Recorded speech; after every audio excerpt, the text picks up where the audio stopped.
Florent Pagny, l'emblématique coach de The Voice, se bat contre un cancer du poumon inopérable depuis le début de l'année 2022.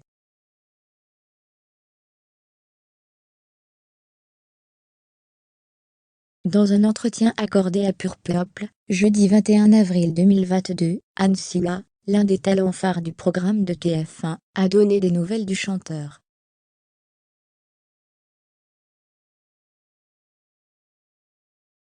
Aperçue à l'écran en 2015 sur TF1 dans The Voice, Anne Silla est rapidement devenue un talent emblématique du programme.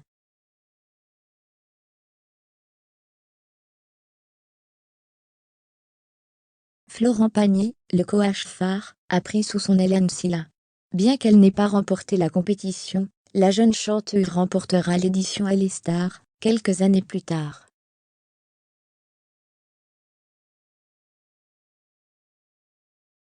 Sur cette dernière saison, Anne Silla avait ému aux larmes Florent Pagny en participant, une nouvelle fois, aux auditions à l'aveugle en chantant Je reviens te chercher, un message direct à l'interprète de savoir aimer.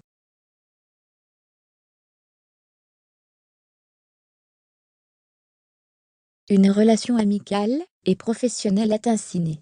C'est ainsi que dans une interview accordée à Pure Peuple, jeudi 21 avril 2022, la chanteuse, qui aurait reçu des coups de couteau de la part de son ex-compagnon, a donné des nouvelles de Florent Pagny.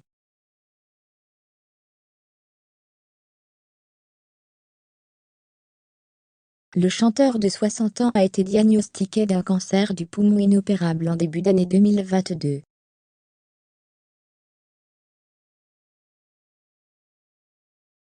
Depuis son apparition, avec le crâne rasé, lors de l'émission Unis pour l'Ukraine, le 08 mars 2022 sur France 2, Florent Pagny n'est plus remonté sur scène.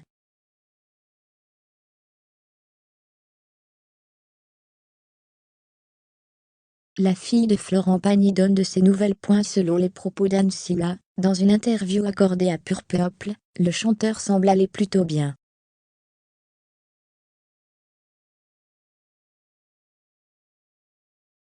Ils sont très liés avec sa femme. C'est un obstacle de plus, mais à mon avis, il va réussir à aller mieux très vite, confesse la chanteuse, aperçue dans la dernière saison de la série policière Falco, sur TF1.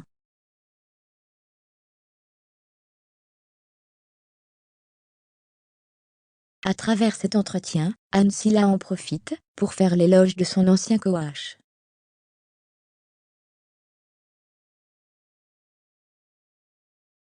C'est quelqu'un d'extraordinaire dans ce qui est à fait, et ce qu'il représente. Il a beaucoup de valeur, Florence est quelqu'un de très affectueux, il n'aura jamais un mot plus haut que l'autre, et il dit toujours aussi ce qu'il pense.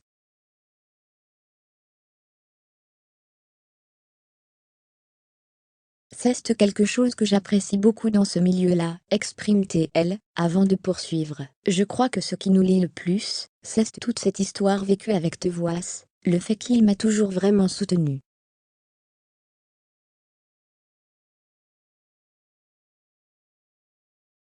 Pour rappel, le 31 mars 2022, la fille de Florent Pagny, Aëlle, qui travaillait avec son père sur sa tournée, avait, elle aussi, partagé quelques nouvelles sur son compte Instagram.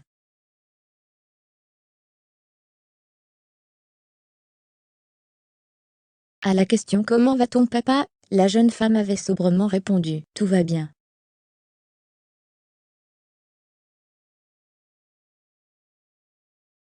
Quoi qu'il en soit, Florent Pagny est toujours présent dans The Voice sur TF1.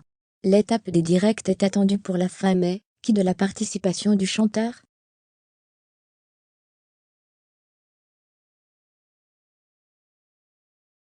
Interviewé par nos confrères du magazine Homme de Luxe, Florent Pagny s'était livré sans le moindre filtre sur les dettes qu'il devait au fisc français.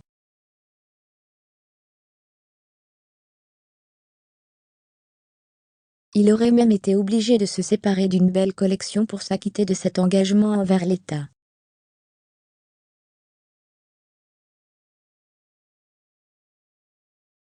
Cela fait maintenant un bon moment que Florent Pagny avait quitté la France pour profiter du soleil et des belles plages de Portugal.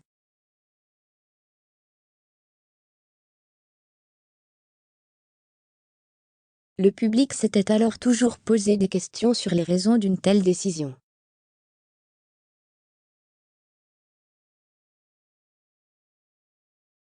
Interviewé dans les colonnes du magazine Homme de Luxe, le chanteur s'est confié sans le moindre filtre comme quoi, c'était pour profiter d'avantages fiscaux bien plus intéressants.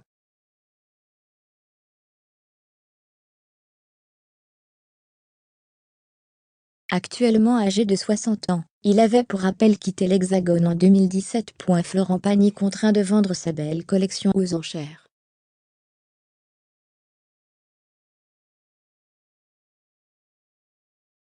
Florent Pagny est toutefois revenu sur sa décision de s'épanouir au Portugal. Il a d'ailleurs choisi le meilleur moment pour son rapatriement en France, puisqu'il avait en même temps célébré le 20e album studio en solo qu'il a réalisé.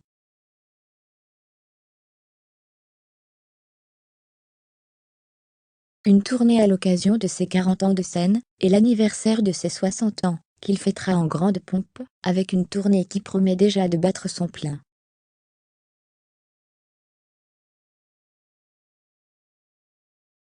Cela ne suffit en tout cas pas pour le consoler, de tout ce qu'il a perdu en 2005 pour s'acquitter de ses dettes envers le fisc français.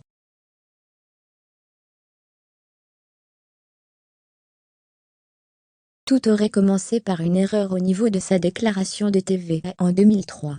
Il aurait ensuite été contraint de vendre aux enchères une très belle collection de voitures pour être en règle, vis-à-vis de la loi.